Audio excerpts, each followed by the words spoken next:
بسم اللہ الرحمن الرحیم۔ حضرت عمر بن خطاب اور صحابہ کرام رضی اللہ تعالیٰ عنہم کی ہجرت۔ حضرت براء بن عازب رضی اللہ عنہ فرماتے ہیں، حضور صلی اللہ علیہ وسلم کے صحابہ میں سب سے پہلے ہمارے پاس مدینہ میں حضرت مصعب بن عمیر اور ابن مکتوم رضی اللہ عنہما آئے۔ یہ دونوں ہمیں قرآن پڑھانے لگے۔ پھر حضرت عمار، حضرت بلال اور حضرت سعد رضی اللہ عنہم آئے۔ پھر حضرت عمر بن خطاب رضی اللہ تعالیٰ عنہ بھی صحابہ کے ساتھ آئے۔ پھر حضور صلی اللہ علیہ وسلم تشریف لائے، اور میں نے مدینہ والوں کو حضور صلی اللہ علیہ وسلم کی تشریف آوری پر جتنا خوش ہوتے ہوئے دیکھا، اتنا کسی چیز پر خوش ہوتے ہوئے نہیں دیکھا۔ میں آپ کی تشریف آوری سے پہلے مفصل صورتوں میں سے سبح اسم ربک الاعلی پڑھ چکا تھا۔ حضرت براء رضی اللہ عنہ فرماتے ہیں، مہاجرین میں سے سب سے پہلے ہمارے پاس بنو عبد الدار قبیلہ کے حضرت مصعب بن عمیر رضی اللہ تعالیٰ عنہ آئے۔ پھر بنو فہر کے نابینا ابن مکتوم رضی اللہ عنہ آئے۔ پھر حضرت عمر بن خطاب رضی اللہ تعالیٰ عنہ 20 سواروں کے ساتھ آئے۔ ہم نے ان سے پوچھا کہ رسول اللہ صلی اللہ علیہ وسلم کا کیا ہوا؟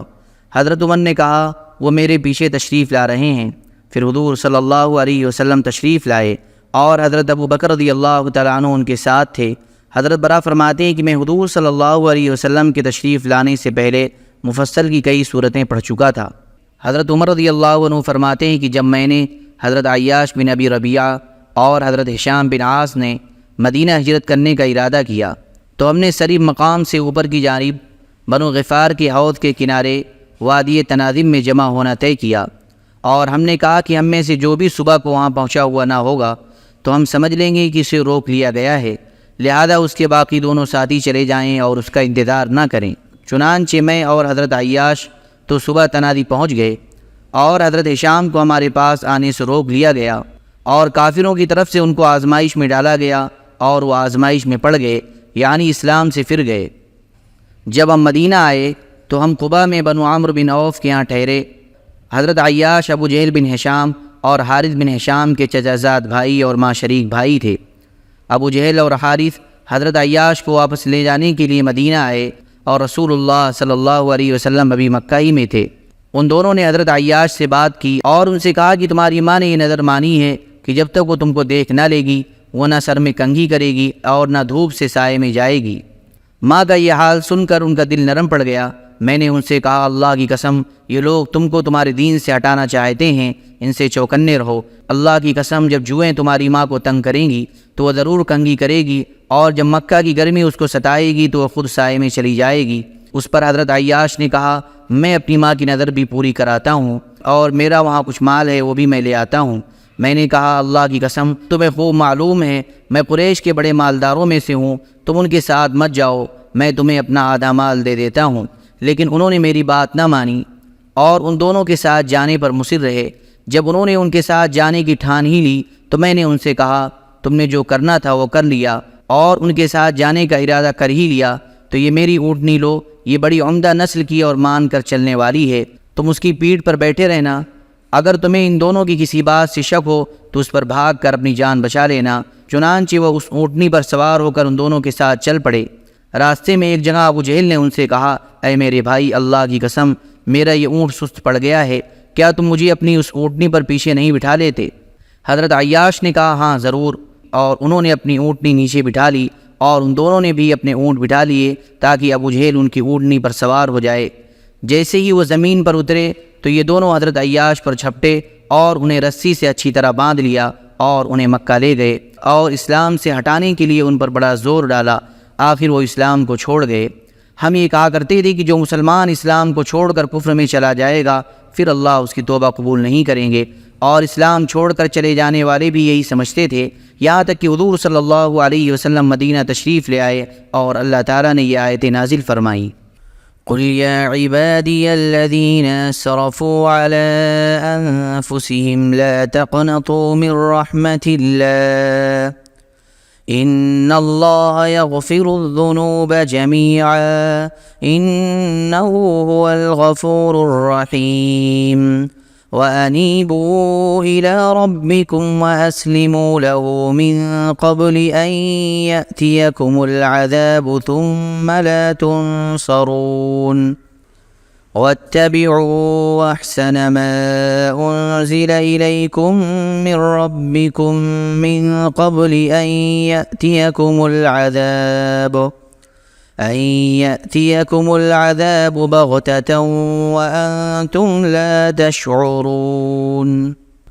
کہہ دے اے بندو میرے جنہوں نے زیادتی کی ہے اپنی جان پر، آس مت توڑو اللہ کی مہربانی سے، بے شک اللہ بخشتا ہے سب گناہ، وہی جو ہے وہی ہے گناہ معاف کرنے والا مہربان۔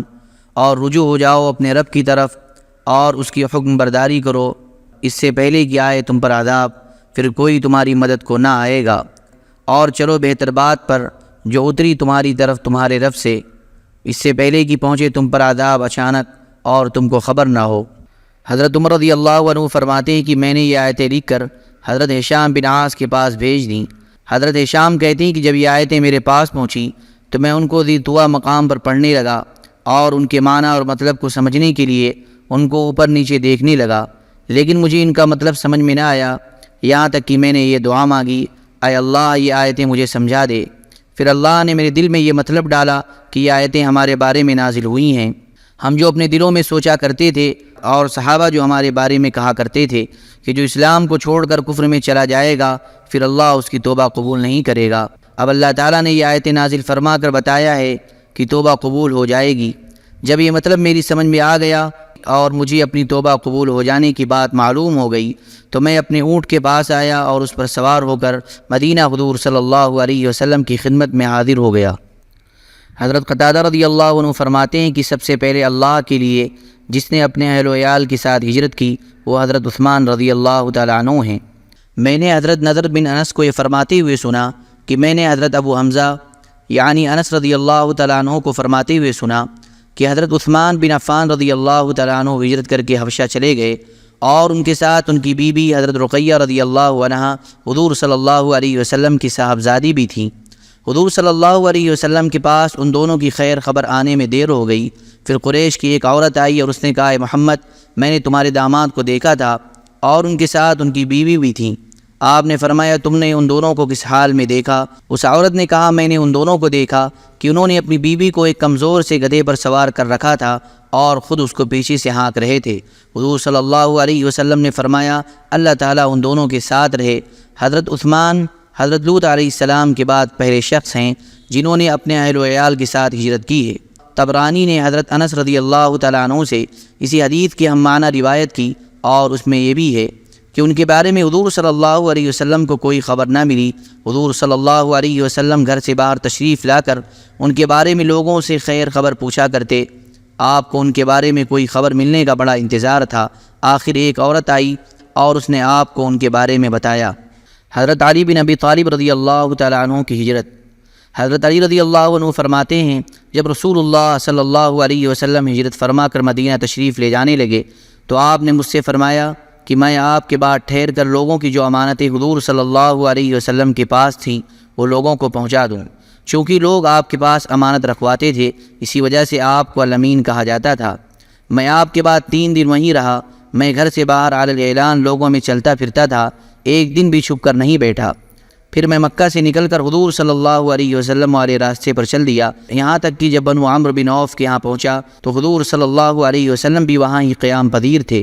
میں کلثوم بن ادم کے یہاں ٹھہرا اور حضور صلی اللہ علیہ وسلم بھی وہاں ہی ٹھہرے ہوئے تھے۔ اللہم صلی علی سیدنا و حبیبنا و محبوبنا و مولانا محمد و بارک وسلم۔ سبحان ربک رب العزة عما یصفون و سلام علی المرسلین والحمد للہ رب العالمین۔